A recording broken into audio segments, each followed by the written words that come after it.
오늘 기초성경 공부 14번째 세상을 이기는 믿음에 대해서 공부를 해보겠습니다. 그리스도인으로서 이 세상을 어떻게 대처할 것인가, 어떻게 대하고 처신할 것인가에 대한 물음은 모든 그리스도인이 지상삶을 살면서 반드시 해결해야 할 중대한 과제입니다. 성경은 세상이 하나님의 영원한 목적을 대적한다는 점을 분명히 말씀하고 있죠. 하나님께서는 그분의 자녀들에게 이 악한 현 세상으로부터 분리하며 살 것을 명령하시고요. 그와 동시에 그 안에 살고 있는 구원받지 못한 사람들에게 주 예수 그리스도를 전파할 것을 명령하십니다. 그래서 우리는 세상을 이기는 믿음이라는 주제를 통해서 그리스도인이 성별을 하고 또 증거하는 삶을 영위함으로써 구원받지 않은 세상 사람들로부터 나쁜 영향을 받지 않는 반면 주 예수 그리스도를 위해 그들에게 좋은 영향을 끼칠 수 있도록 하는 것에 관해서 깨달아야 합니다. 우리는 세상 사람들에게 영향을 줘야죠.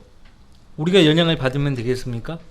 그래서 영향을 받지 않도록 주님은 우리에게 세상으로부터 거룩하게 구별하여 살 것을 명령하신 것이에요. 성도가 주 예수 그리스도를 위해서 살면 세상으로부터 반드시 거부당합니다. 세상으로부터 거부당하지 않으려고 세상 깊숙이 들어가려고 하는 성도가 있다면요, 그 성도는 롯과 같은 사람이에요. 육신적이고 세상 지향적인 사람이죠. 롯이 세상 깊숙이 들어갔지만 세상으로부터 인정받으려고 했지만 인정받았습니까? 못 받았습니다. 예수 그리스도께서 세상으로부터 거부당하셨기 때문에 주님을 따르는 주님께 속한 성도들도 동일하게 거부당하게 되어 있습니다. 종이 그 주인보다 위대할 수 없다고 예수님 말씀하셨죠?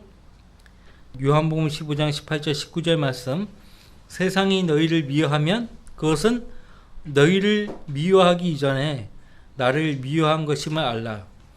만일 너희가 세상에 속한다면 세상은 자기 사람들을 사랑할 것이라. 그러나 너희는 세상에 속한 자가 아니요 내가 너희를 세상으로부터 선택하였느니라. 이로 인하여 세상이 너희를 미워하느니라. 당연히 예수님께 속하면 또 예수님 편에 서면 세상으로부터 미움을 받게 돼 있어요. 그러니까 구원을 받으면 구원받기 전과 구원받은 후와 좀 차이가 생겨요. 자기가 피부로 느낍니다. 세상이 나를 대하는 것을 피부로 느껴요. 여러분 다 공통적으로 느꼈을 거예요. 구원받기 전과 구원받은 후가 그렇게 다른 거예요. 내가 구원받았다는 것을, 내가 하나님 자녀가 되었다는 것을 밝히지 않았음에도 불구하고 가족부터가 나를 다르게 대합니다. 그죠? 친구들도 나를 왠지 다르게 대합니다. 직장 동료들도 다르게 대해요. 여러분이 새 사람으로, 새로운 피조물로 거듭났기 때문에 그런 거예요. 영이 다른 거예요. 영이. 사람이 사람에 대하면 그 사람 눈을 마주쳤어도 대화를 하지 않았더라도 영이 다른 것을 느끼게 돼요. 성도들이 오직 주 예수 그리스도를 위해 살 때에만 세상으로부터 거부당합니다. 세상은 알아봐요.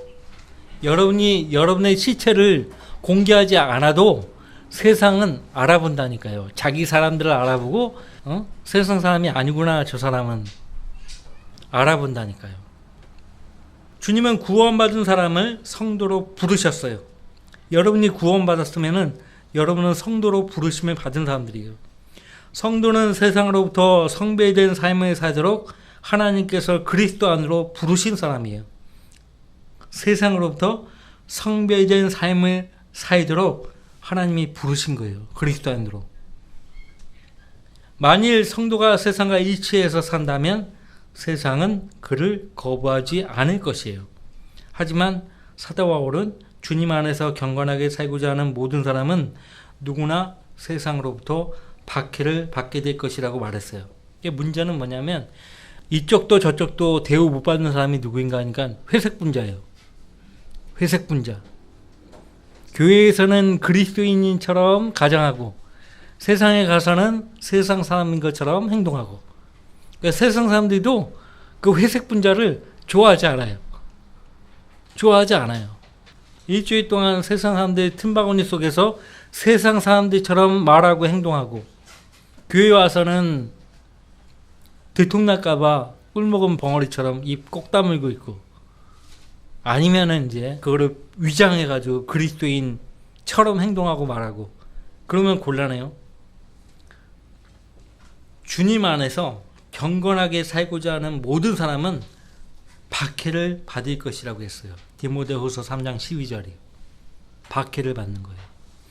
그래서 사도행전 1장 8절에 증인이 되리라고 말씀하셨잖아요. 증인. 그 증인에 대한 헬라어 원문에는 마터스라고 돼 있어요. 마터스. 순교자라는 뜻이에요. 주님을 증거하고 복음을 증거하면, 진리를 증거하면 세상이 그 사람을 박해한다고요. 심지어는 그 사람의 생명까지도 박탈하려고 하는 거예요. 그래서 앞서간 믿음의 선배들이 복음을 증거하다가, 주님을 증거하다가 박해받고 끝나는 목숨을 잃었습니다. 그러니까 누가 성도를 거부하는가? 교재에 보시면 첫 번째, 우리를 가장 많이 거부할 사람들은 우리가 매우 가깝고 잘 아는 사람들이죠. 우리를 모르는 사람들은 우리가 누구인지 모르면은 그렇게 박해하지 않아요. 근데 우리를 가장 잘 아는 가족들, 친구들, 직장 동료, 일가 친척들이 우리를 박해하는 거예요. 그러니까 박해를 받지 않으려고 입을 꼭 다물고 사는 사람들이 있어요. 자, 여러분이 말을 했기 때문에 가족들과 갈등을 갖게 된 거죠. 야, 가족의 평안을 위해서 그냥 조용해. 가만히 있어. 그런 말 듣죠? 응? 너 때문에 가족의 평안이 깨진다고. 가만히 있어. 그런다고. 그냥 입 다물고 조용히 있다 가. 그런 말 많이 듣죠? 그런 말 안 듣고 살았으면 그건 정상적인 그리스도인이 아니에요. 반드시 그런 말 듣게 돼 있어요. 예수님도 내가 세상에 화평을 주러 온 줄로 생각하지 말라고 했어요. 나는 화평을 주러 온 것이 아니라 칼을 주러 왔노라. 이 칼이 진짜 칼인 줄 착각하면 안 돼요. 진리의 칼이에요. 말씀의 칼, 성령의 칼이에요. 내가 온 것은 사람이 그 아버지와 딸이 그 어머니와 며느리가 그 시어머니와 서로 대적하게 하려 함이니라. 무엇 때문에 갈등이 벌어지는 거예요? 무엇 때문에 사람이 가족 간에 서로 대적을 하고 갈등을 하게 됩니까? 진리를 전파한 것이에요. 그래서 아버지와 아들이, 딸이 어머니와 며느리가 시어머니와 서로 대적을 하는 거예요. 사람의 원수들은 그의 가족 중에 있으리라. 원수가 되는 거예요. 진리 때문에 원수가 되는 거예요.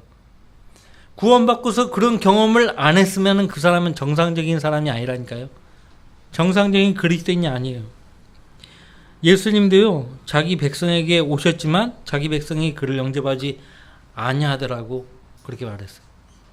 자, 마가복음 6장 4절에 그러자 예수께서 그들에게 말씀하시기를 선지자가 자기 고향과 친척과 자기 집을 제외하고는 존경을 받지 않는 곳이 없도다고 하시니라. 무슨 말이에요? 다른 곳에 가면은 존경을 받는데 자기 고향과 친척과 자기 집안으로부터는 존경을 못 받는단 말이에요. 멸시받는단 말이에요.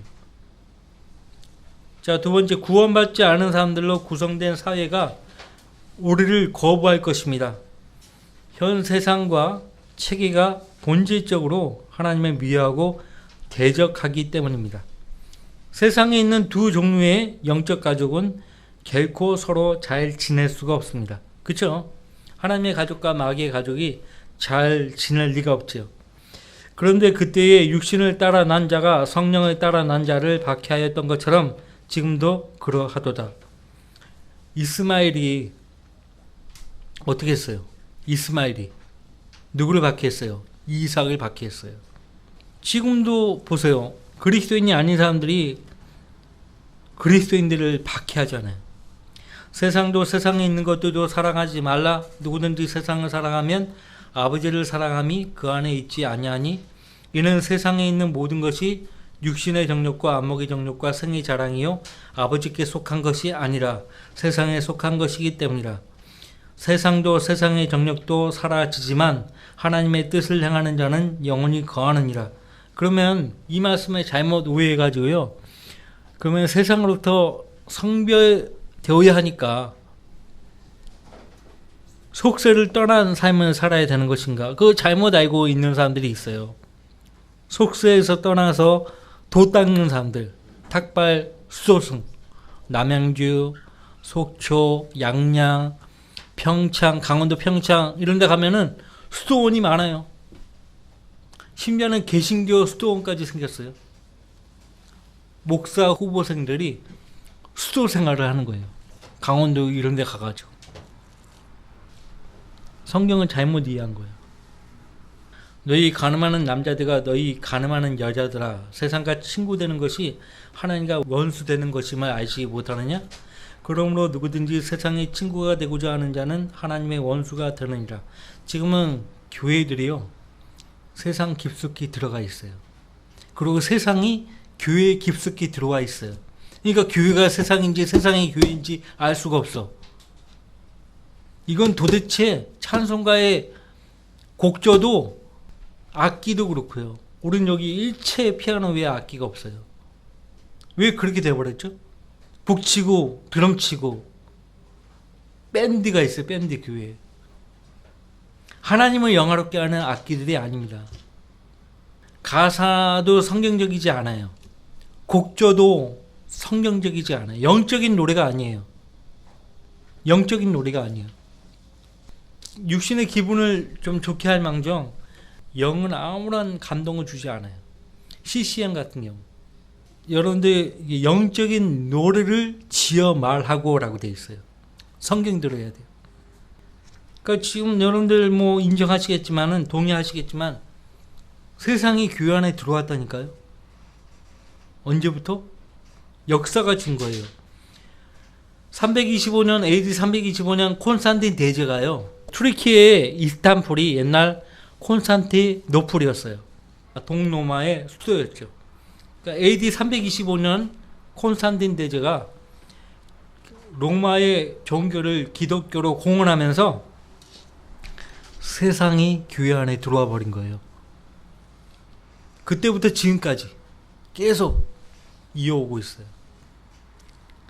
자, 그리스도인에 대한 이 모든 거부를 뒤에서 조종하는 존재는 사탄입니다.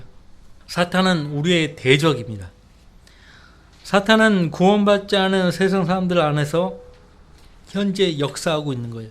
그러니까 여러분들이 친구를 잘 만나셔야 돼요. 사람을 잘 만나셔야 돼요. 여러분이 그들을 변화시키려고 해야 돼요. 여러분이 그들에게 영향을 주려고 해야 돼요. 자, 성도는 자신을 향한 세상 사람들의 거부를 어떻게 극복할 수 있습니까? 굉장히 중요한 질문입니다. 먼저는 유순하게 대하십시오. 잠언 15장 2절에 유순한 대답은 진노를 사기나 과격한 말은 화를 일으키느니라. 그리고 가능한 한 그들과의 갈등과 다툼은 피해야 합니다. 사람들과의 갈등을 최소화하는 비결은 항상 우리 스스로 낮추는 데 있어요. 겸손한 사람은요, 어디 가서나 환영해요. 겸손이 모든 갈등을 해소하는 비결입니다. 앞으로도 그래요. 앞으로도 추앙받는 사람은요, 겸손할 줄 아는 사람이에요. 아무에게도 악으로 악을 갚지 말고 모든 사람 앞에서 정직한 일을 도모하라. 가능한 한 너희 편에서는 모든 사람과 더불어 화목하게 지내라. 성경 외에 이런 말이 어디 있습니까? 어느 책에서 이런 말을 봤습니까? 다툼의 시작은 물을 새게 하는 것과 같으니 싸움이 일어나기 전에 시비를 멈추라. 시비를 멈추라. 시비를 멈추는 비결이 겸손이에요. 서로가 겸손할 줄 알면요, 대화가 된다니까요. 자, 두 번째, 삶을 통해 하나님을 기쁘시게 하십시오. 사람의 행위가 주를 기쁘시게 하면 주께서 그 사람의 원수들까지도 그와 화목하게 하시느니라. 잠언 16장 7절 말씀이에요. 그 다음에 이제 승리를 주시는 하나님을 믿고 그분께 늘 감사하십시오. 항상 우리를 그리스도 안에서 승리하게 하시고 또 어느 곳에서나 우리를 통하여 그분에 관한 지식의 향기를 나타내게 하시는 하나님께 이제 감사하노라. 이는 하나님께로부터 태어난 자는 누구든지 세상을 이기기 때문이라.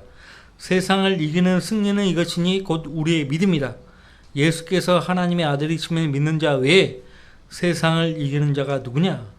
네 번째, 그리스도인인 당신을 박해하는 자, 저주하는 자, 미워하는 자, 원수 등을 저주하지 말고 오히려 그들을 축복하고 사랑하며 그들의 복을 빌고 그들을 도우십시오.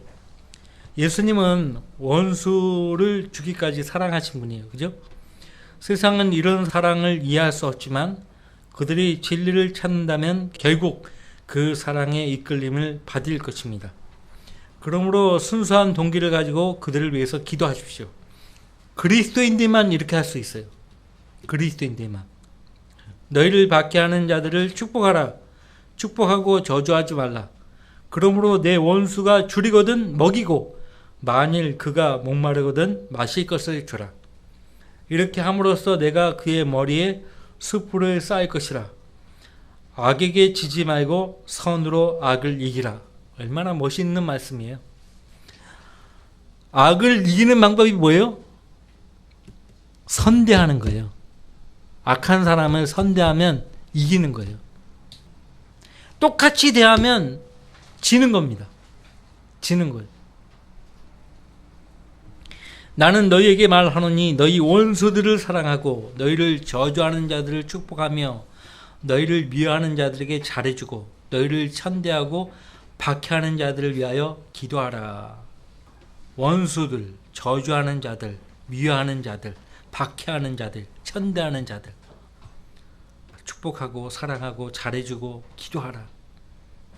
이렇게 할 수 있는 사람이 누구인가? 그러니까 성령이 내주한 성도만이 이렇게 할 수 있어요. 손양원 목사에 대해서 들어보셔서 알죠? 저도 개인적으로 존경하는 분인데 이분은 여순 반란 사건 때 자기 아들 대나무 죽창으로 찔러 죽인 그 공산주의 사상에 물들은 한 청년, 그 청년을 나중에 자기 양 아들로 삼은 분이에요. 그렇게 할 수 있습니까? 원수라고 볼 수 있잖아요. 근데 부모된 입장에서 아이들이 모르고 사상교육을 받고 그렇게 행동한 것이라고 모르고 한 것이니까. 그래서 그 양아들로 삼을 때 그 사람이 감동을 해버린 거예요. 도저히 이해가 안 가는 거예요. 도저히. 공산주의는 내 머리를 변화시켰지만 기독교 신앙은 내 마음을 변화시켰다 이거죠. 공산주의는 마음까지 변화시키지 못했어요. 사람을 냉정하게 만들 뿐이지 뜨겁게 만들지는 못했어요. 막 가슴을 뜨겁게 하지는 못했다고요. 그래서 공산주의가 오래 못 가는 거예요. 공산주의 종주국 러시아가 공산주의를 버리지 않았습니까? 그리스도인들만이 이렇게 할 수 있어요. 좋은 믿음의 친구들을 사귀십시오. 현명한 사람과 동행하는 자는 지혜롭게 될 것이나 어리석은 자들의 친구는 멸망하리라. 친구 잘 사귀어야 합니다. 미혹되지 말라. 악한 사귐은 좋은 행실을 부패시키느니라. 악한 사귐, 나쁜 친구 만나면요 행실까지도 부패되는 거예요. 네 번째, 그리스도인은 이 세상의 어떤 모습으로 비춰야 합니까? 가장 중요한 질문입니다. 어떤 모습으로 비춰야 합니까? 우리의 삶은 세상으로부터 성배된 생활이어야 하고 우리의 언행도 그들에게 독특하게 비춰야 합니다. 그러니까 이 언행의 일치가 안 되니까 교회에 다니는 사람들이 오늘날 욕을 먹는 겁니다. 욕을 먹어요. 욕 바가지로 먹죠. 응? 교회 안에서는 뭐 어떻게 뭐 행동하더라도 교회 밖에 나가면 아주 개망난이 되는 사람들이 있어요. 질서 안 지키고 쓰레기 막 함부로 거리에 툭 쳐가고 마음대로 하는 사람들이 있어요. 그가 우리를 위하여 자신을 주신 것은 우리를 모든 죄악에서 구속하시고 자신을 위해 정결케 하사 선한 일에 열심을 내는 독특한 백성이 되게 하려 하심이라. 우리는 독특한 백성이에요. 독특한 사람이에요. 독특한 사람이에요. 그걸 아셔야 돼요. 세상 사람들이 여러분을 독특하게 바라보지 않으면요, 여러분들이 이상한 사람이에요. 아까 서두에서 말했듯이 회색 분자가 되면 안 돼요. 이것도 아니고 저것도 카멜레온 같은. 신명기에 보면은, 레위기에 보면은 먹을 수 없는 짐승들 가운데 카멜레온도 있더라고요. 카멜레온은요, 경우에 따라서 자기 모습을 바꾸는 거예요.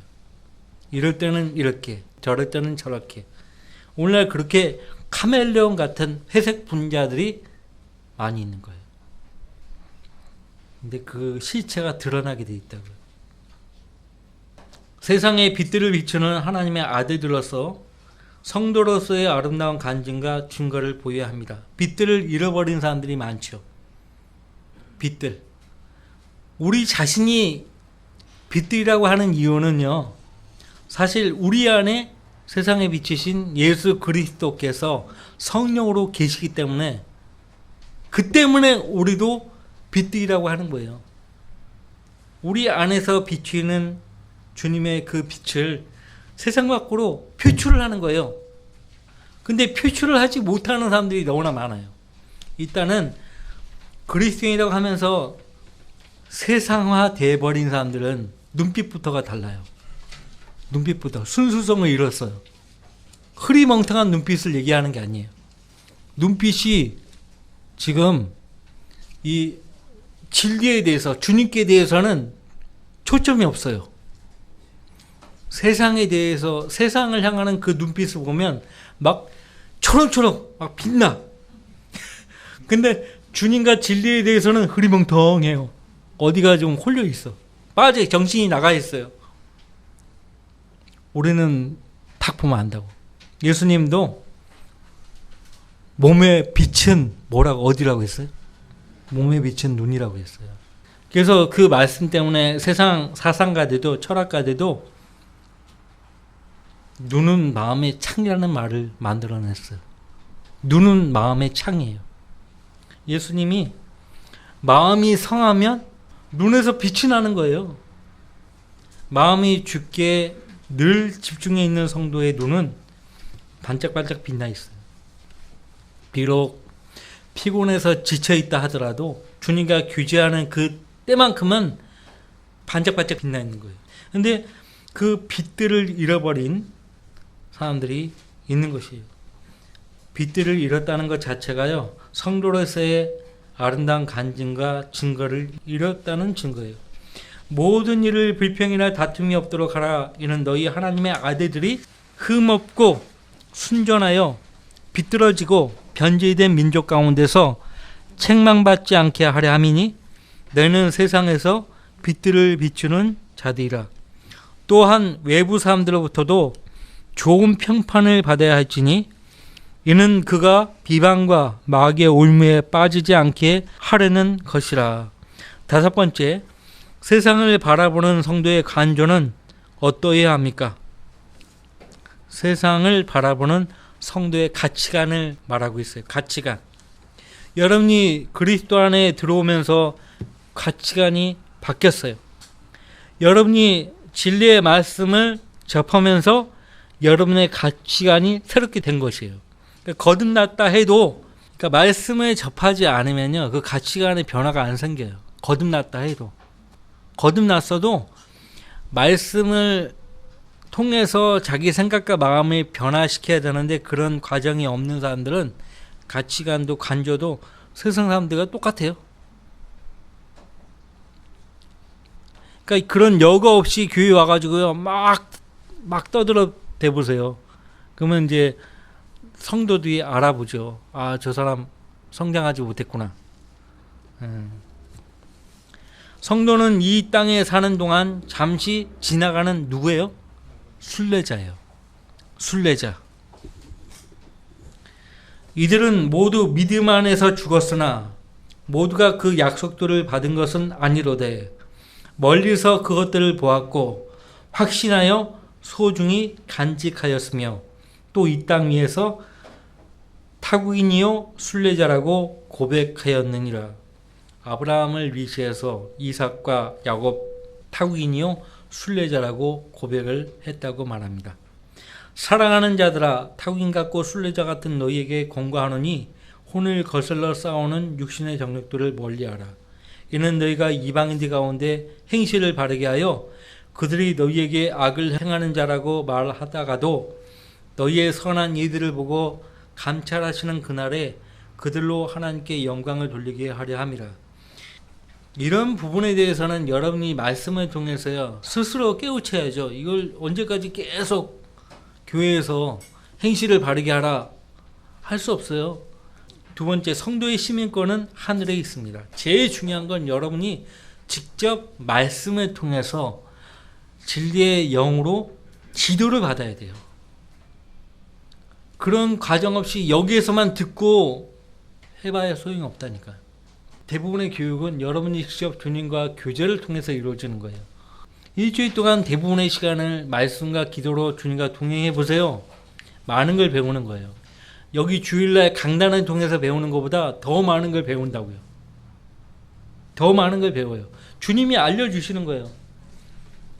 믿음으로 말씀을 펼쳐서 읽어보세요. 성령께서 그 읽은 말씀에 조명을 주시는 거예요. 깨달음을 주시는 거예요. 그래야 내가 말씀을 통해서 인격적인 변화가 생기는 거예요. 영적인 변화가 생기는 거예요. 백날 주일만 열심히 다니고 교회 다니고 성경 멀리하고 기도 멀리하고 해봐요. 영적 성장이 없어요. 변화가 없어요.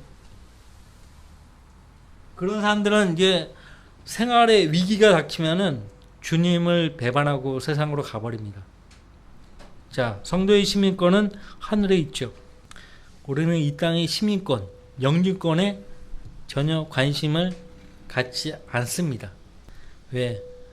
우리는 하늘의 시민권을 갖게 되는 사람들 아닙니까? 그러므로 이제부터 너희는 더 이상 나그네도 타국인도 아니요 오히려 성도들과 같은 시민이며 하나님의 가족이니라. 우리의 시민권은 하늘에 있으므로 우리가 그것으로부터 오실 구주이신 주 예수 그리스도를 기다리고 있으니 그가 만물을 자신에게 복종시키는 그 능력의 역사로 인하여 우리의 천한 몸을 그분의 영광스러운 몸같이 변모시키리라. 자, 세 번째, 성도에게 이 세상은 구원받지 못한 사람들을 주 예수 그리스도께로 인도하기 위한 선교 현장일 뿐입니다. 그러나 성령께서 너희에게 임하시면 너희가 능력을 받으리니 그러면 예루살렘과 온 유대와 사마리아와 땅 끝까지 이르러 내게 증인이 되리라고 하시니라. 증인, 마터스라고 되어 있다고 했죠. 순교자예요. 복음을 전하면 순교당하는 거예요. 복수의 순교사를 보세요. 신약 교회사를 보세요. 피 흘린 바자치라는 교회사를 읽어보세요. 앞서간 믿음의 선배들이요, 복음을 전하다가 목숨을 다 잃은 거예요. 주님으로 해서 죽는다, 순교한다, 영예로 여겼다고요. 모름지기 이 상황에서 우리에게 박해가 주어지고 또 생명까지도 박탈당하는 그런 어려운 상황에 처한다 한다면 여기 있는 분들은 다 목숨을 구차하게 여기지 않을 거예요. 여러분의 믿음이에요. 믿음은 언제 발휘되는가 하니까 위기 때 발휘되는 거예요. 평상시에는 몰라요. 근데 딱 어려울 때 나도 모르게 그 믿음이 나오는 거예요. 주님과 동행해야죠. 평상시. 그래야 돼요. 그러지 않으면은 배반하는 거예요. 자, 세상 정부에 대한 성도의 의무는 무엇입니까? 이 질문도 중요한 것입니다. 하나님께서 지상에 제정하신 세 가지 기구가 있어요. 가정, 지역교회, 국가입니다. 어느 것이 더 중요한 것인가? 그렇게 또 따질 수 없어요. 근데 가정이 있고서 교회가 있는 것이고 국가가 있는 것입니다. 근데 또 국가가 없으면은 가정도 지역교회도 존립하기가 어렵죠. 그죠? 국가를 하나님이 제정하셨음에도 사탄이 이 세상의 신이고 모든 정부를 사탄이 조종하기 때문에 근본적으로 세상 정부는 하나님을 대적합니다. 그러자 마귀가 주를 높은 산으로 데리고 가서 잠깐 동안에 세상의 모든 나라들을 보여주더라. 그리고 마귀가 주께 말하기를 내가 이 모든 권세와 그것들의 영광을 너에게 주리라. 그것이 나에게 넘겨졌으므로 내가 원하는 자에게 줄 수 있느니라. 이 세상 신이에요, 사탄은. 그럼에도 성도는 하나님께서 정하신 모든 권세에 복종해야 합니다. 각 사람은 위에 있는 권세자들에게 복종하라. 이 말씀 때문에 우리는 데모하지 않습니다. 이걸 모르니까 목사라고 하는 사람이 교인들과 강화문 광장으로 가는 거예요. 그 죄 짓는 거예요. 각 사람은 위에 있는 권세자들에게 복종하라고 했잖아요. 하나님께로부터 나오지 않은 권세는 없나니 모든 권세는 하나님께서 정하신 것이다. 인간이 표를 주어서 뽑아놨지만은 사실 하나님 허락하신 거예요. 그 권세를 주신 건데 그 권세에 대해서 그렇게 하면 돼요? 그러니까 성경대로 믿는 사람들은 그런 데 안 가는 거예요. 태극기 집회 이런 데 안 가요. 정강훈 그 사람은요, 교황청이 있듯이 대한민국 서울 성북구 장리동에 세계 개신청을 세워야 한다. 개신청은 뭐죠? 세계 개신청을 세워서 어떻게 하겠다는 거예요? 정신이 나간 사람이에요. 응?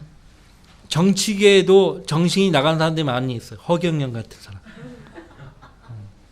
허경영 같은 사람이 기독교계에 있어요. 정강훈. 정신이 나간 사람이야. 내가 볼 때 그래요. 말씀에 무지하니까 그렇게 하는 거예요. 응?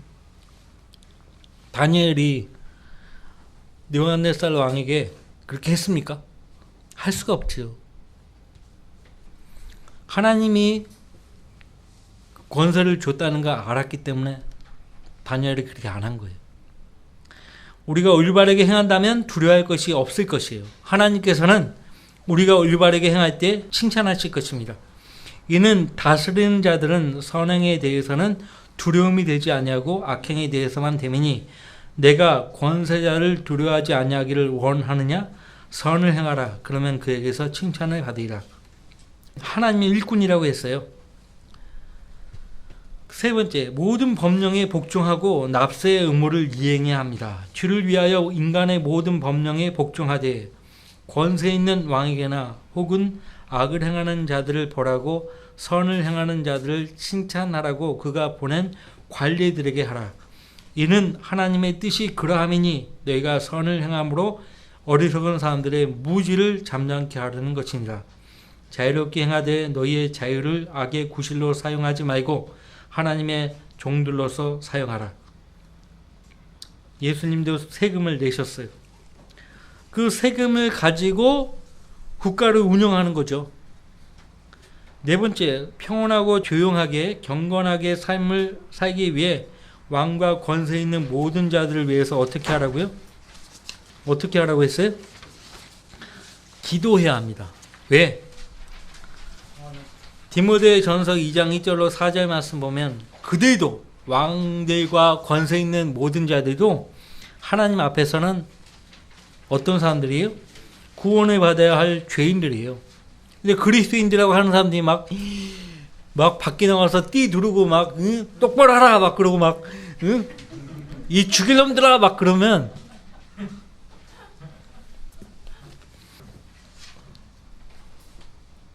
그 사람들이 마음을 열겠냐고요. 복음에. 그리스도인들은 그렇게 하라고 말하고 있잖아요. 모든 사람들을 위해서 간구와 기도와 중보와 감사를 하되 왕들과 권세 있는 모든 사람을 위하여 하라. 기도하라 이거예요. 기도하라. 기도하라고 했지 밖에 나가서 막 한거하라고 하지 않았어요. 이는 우리가 모든 경건과 청렴한 가운데 평온하고 조용한 생활을 하려 함이라. 이것이 우리 구주 하나님 앞에 선하고 기뻐하실 만한 일이니 하나님께서는 모든 사람이 구원을 받고 진리의 지식에 이르기를 원하시느니라. 자, 결론적으로 성도들은 악한 이 현 세상으로부터 영적으로 성별하되 세상의 법령에는 복종하며 살아야 되고, 그렇게 정직하게 살면서 자신의 간증을 유지하는 가운데 죄악된 세상을 향해서 그리스도의 복음을 열심히 증거해야 합니다. 그래서 왜 너희들은 그렇게 비겁하냐 이렇게 얘기하는 사람들이 있어요. 비겁한 게 아니라 성경이 그렇게 말씀하고 있기 때문에 말씀에 순종하는 것 뿐이라고. 순종한다고. 자, 기도합시다.